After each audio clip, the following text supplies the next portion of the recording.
How's it going? Welcome back to the Concurrent Programming mini-series. In today's video, we're going to be having a look at SIMD. So, SIMD, Single Instruction Multiple Data. It's really a very simple concept. We've got floating point numbers, or integers or something, and what we do is we just have really large data registers which can fit a whole bunch of them. And then in hardware, the ALU is set up so that when it gets a whole bunch of, like a whole chunk of memory, it treats it as a bunch of individual numbers, and think of it like we get multiple math calculations for the same price. So we can see here there's a number of formats. Most processors will have AVX and AVX2. AVX, by the way, stands for Advanced Vector Extensions. And there's a new one, which is in the works, called AMX, Advanced Matrix Extensions. Mostly they're used for machine learning, so one of the benefits of AI is people now want the CPU to do math really fast. But so as you can see here, the basic idea is we can start doing heaps of calculations at the same time. But your mileage may vary. If you're in a situation where you've got your data and your data is laid out, it can be laid out in a really big array where the operation that happens on each element of the array is fairly deterministic. So it's like throw a bunch of numbers in, add a bunch of numbers together, but there's just heaps of numbers. That's a situation where SIMD will be really useful. And as you can see here, we are going to be talking about conditional SIMD. It's not perfect, but yeah, we'll talk about that. So to start with, to bring it to raycasting, first really good use case for SIMD is clearing the screen. So at the beginning of the frame, we've got the number 0, which represents black. We've got the screen, which it's basically like a big array. Every single integer in that array represents a color on the screen, and we want to just blit the color black onto that really quickly. Let's jump in and have a look at how that goes. So here we are in the code, and like I keep saying, it's not super important to understand the specifics of like what I'm doing after I put those numbers in the array. But here's the basic idea. We've got this color buffer memory, which is like a really big array. We can access that with an index, and it's got, you know, width times height elements, and we want to just put in this color. So how can we do this in SIMD? We'll take the array and I will interpret it as not an array of integers, but an array of SIMD chunks. So I want to get a pointer. So whoops, M256 is an AVX2 vector of floats. And then we have M256I is integers. So I want a pointer to that. I'm going to call it blocks. And the way I'll do that is a really simple just cast. This is a standard vector, so I'll use the data function to get a pointer to that memory chunk. That's the one. Okay, so now if I write, for instance, blocks element 0, it will actually, under the hood, write 8 integers at the same time. If I go blocks element 1, it will write the next 8 integers at the same time. So this is fine. The next thing I want is or it'd probably be good to get the number of blocks on the screen. So I'll go block count, and I'll do that by taking the total number of pixels and dividing by 8. Then, finally, I'm going to need to duplicate this number a bunch of times. I'm going to need a variable which has 8 integers all in one, and it stores the duplicate.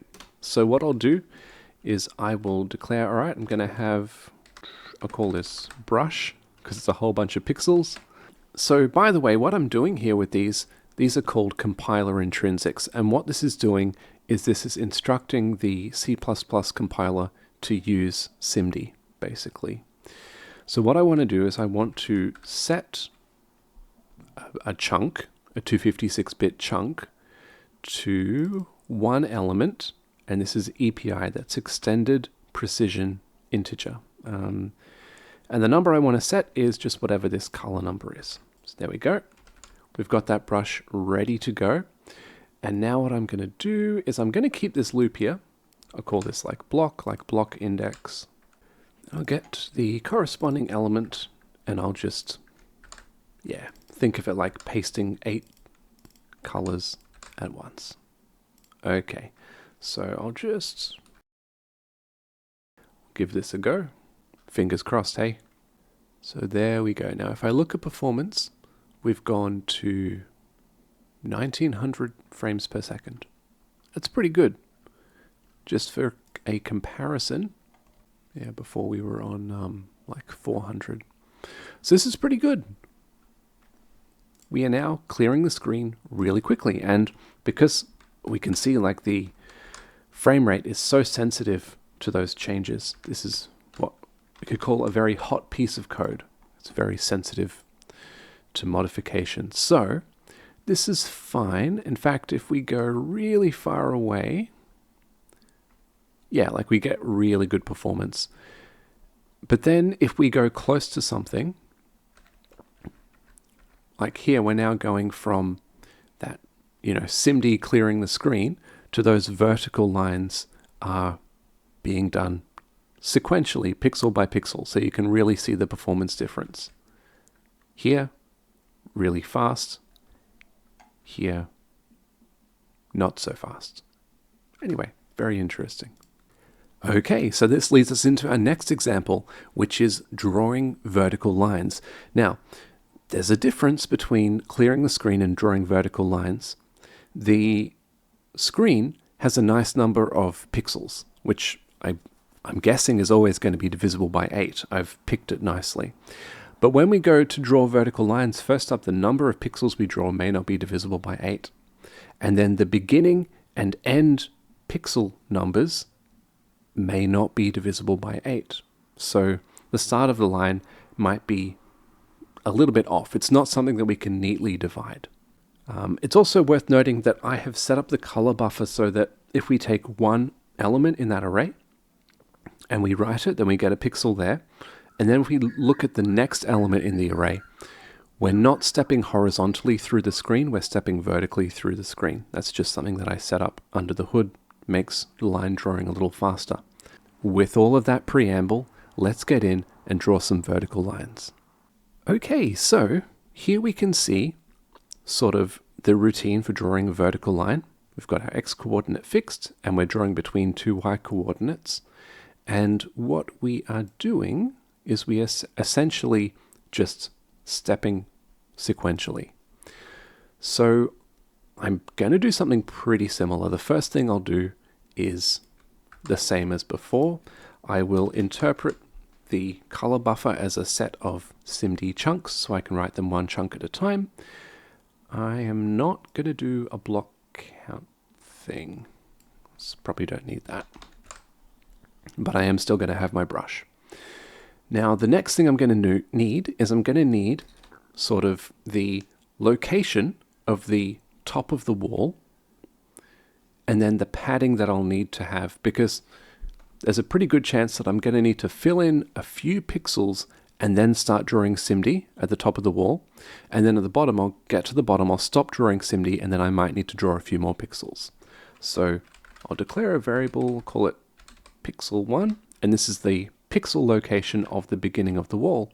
So I'll take, this is the math that I'm using here just to address a single dimensional array.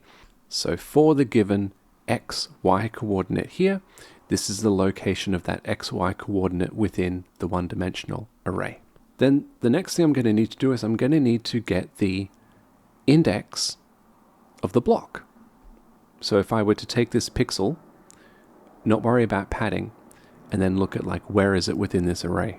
I'll say this, okay, if I were to draw y1 and then to draw block 1, y1 would be above block 1. In other words, y1 would be a lower number than block 1. And so in order to get the location of block 1, it's something like this. If I take pixel 1 and divide it by 8.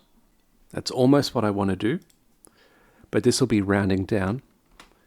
And to get block 1 below pixel 1, I'm going to take the ceiling, and the way we take the ceiling in integer math is we add one less than the divisor.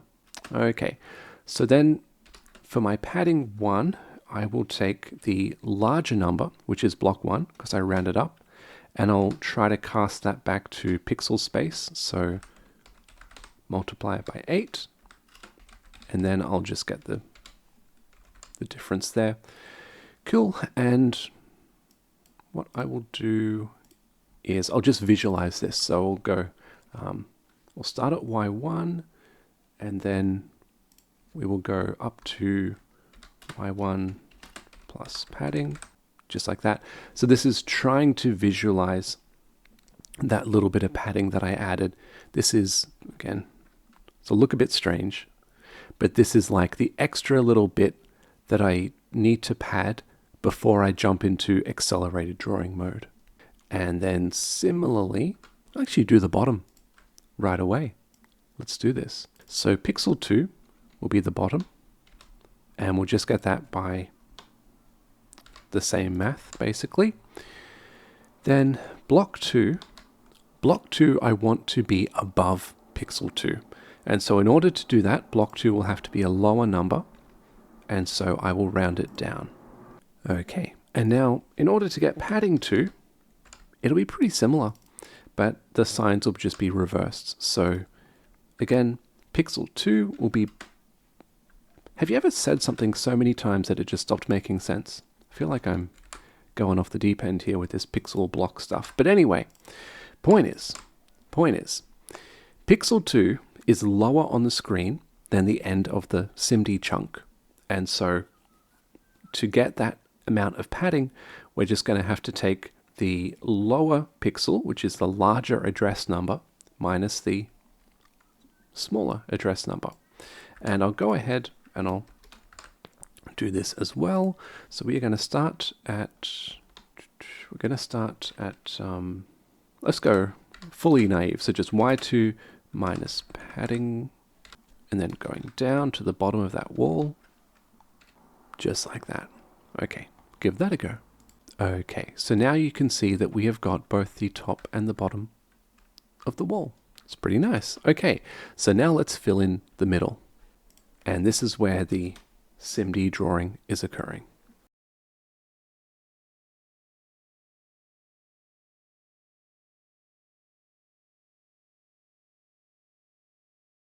There we go.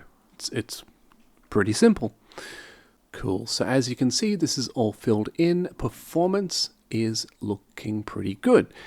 There's no crazy glitches or anything. And again, before we got close and performance was bad, but here we are close and performance is good. It's not bad. It's good, i.e. the opposite of bad. Okay, awesome. So that's SIMD.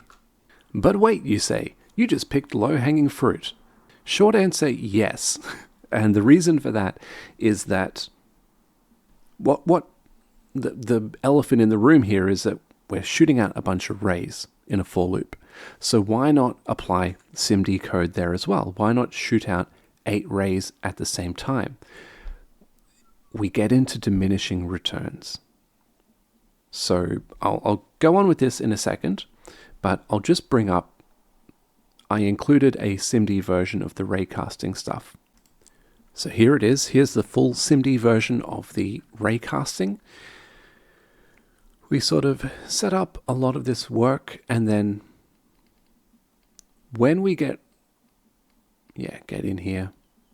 When we get really tight into the part where we're actually looking at the map and seeing what array hit, we do need to jump down to regular serial code. And the reason for that is that we're accessing arrays, and each ray will be looking at a different element of the array. And these elements that we're looking at within the map, within the array, are not, there's no way to deterministically, it's not a contiguous chunk of memory. Now, SIMD does have some functions like scatter and gather, where we can populate a SIMD chunk with a bunch of offsets and then sort of fetch them from memory or disperse them to memory, but it's super slow. So the basic idea is we shoot out 8 rays at the same time. For each ray, we measure basically whether it hit something, the distance that it traveled to hit it, and the color that it obtained when it hit that thing. And yeah, this stuff is serial in sort of querying and recording that. And this stuff here is serial as well when we go and draw the stuff, because it's just how it is. But otherwise, it's messy. And the reason I didn't include this is, first of all, it's a lot to talk through. And secondly, performance is that much better. It's about the same. Is that scary? It's the same. It's the same. Now, just for fun, I've been running all of these in debug mode. And the reason for that is that release mode, the compiler is optimizing too much and it's not becoming obvious what these things are actually doing. So just for comparison, let's set everything to release mode and see what happens. So this is release mode, SIMD color clearing. We can see that our performance is about 2850, 2900, something like that, frames per second. It's pretty good. Doesn't really seem to be affected by anything, which is very cool. And then release mode, SIMD raycasting, moment of truth. It's the same. We've got a minor improvement. So for this reason, I'm saying that it's probably not worth worrying too much about taking that raycasting code and SIMDifying it. Just for interest, here's a little discussion of why does it try to make me save the debug. Anyway, okay, so useful SIMD functions. First of all, set reverse. So the reason this is like set reverse and not set is it's just to do with bits. So if we look at this function and we see 0, 1, 2, you'd think that the least significant bit would be 0. But then if you look at endianness, how that sort of comes in, the least significant bit would be on the rightmost element of the vector, which is it's a bit funky. So anyway, set reverse is pretty cool. FM add, fused multiply add. So there's fused multiply add, which is pretty useful. What we do is we multiply the first 2 arguments and then we add the 3rd argument, and it does that all together. Depending on your system, this may be faster. I've run this on some systems where it's actually slower, but it's still pretty cool. Compare. So what we're doing here is we're taking in a SIMD chunk, we're taking in another SIMD chunk, and then we're providing a flag. In this case, I think it's, so we have compare equal, of course, then we have either U or O. So U is unsignaling, U is ordered, U is unordered, O is ordered, and then we have Q or S for quiet or signaling. So Q is quiet, that does the comparison, and it, I believe, off the top of my head, it does not set any of the flags in the compare registers.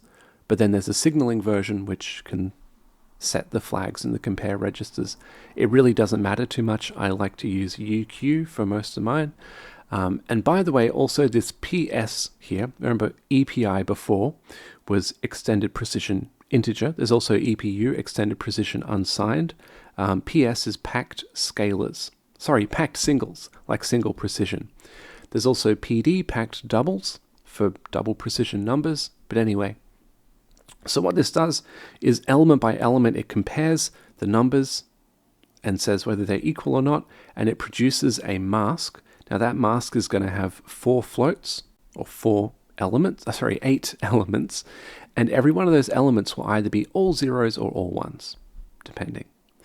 And then down below, there's this blend v function. Now, the way this blend v function works it's sort of like a piecewise function. So every element of delta dist x will be selected from either normalized or that second argument there, depending on what the corresponding element is in the mask. So we've got the mask. If we see a mask element of, I think it's a sign bit, but anyway, we'll just say all zeros. If it's all zeros, then the corresponding element from normalized gets put in there. If it's all ones, then the corresponding element from that thing there gets put in. So again, it's comparing the 0 option, the 1 option, and then the mask used for comparison. We've got a few other little things. There's this and not, and I'm putting this here because this and not is a nightmare, because it's actually like taking the complement of the first element and then doing a bitwise and. It's not, and not. You think it'd be the other way around, but anyway. And then this bit here where we take a SIMD chunk and then we and not it with -0. It's a bit of trickery. What that does is that -0, not of that, turns out to be a bit mask with ones everywhere except for the leading bit. And then if we take the bitwise and with that and a number, it has the effect of zeroing out the sign bit. So if the number's positive, it becomes positive. If the number's negative, it becomes positive. And so this is just a way of taking the absolute value. And then finally, it's really important, as we can see here, we've got our SIMD code, we do our stuff, it's all parallel, but then in the end, we might need to access the variables inside those chunks in a sequential manner. This is how we can do it. We can also do this to write elements of a SIMD chunk. But anyway, that was all I had for today. What I will do is I'll link a resource by Jacko Bicker, who is programming god. It's very, very useful. Probably the best resource I've found so far on using SIMD. So anyway, otherwise, have fun, and I will see you tomorrow. Bye.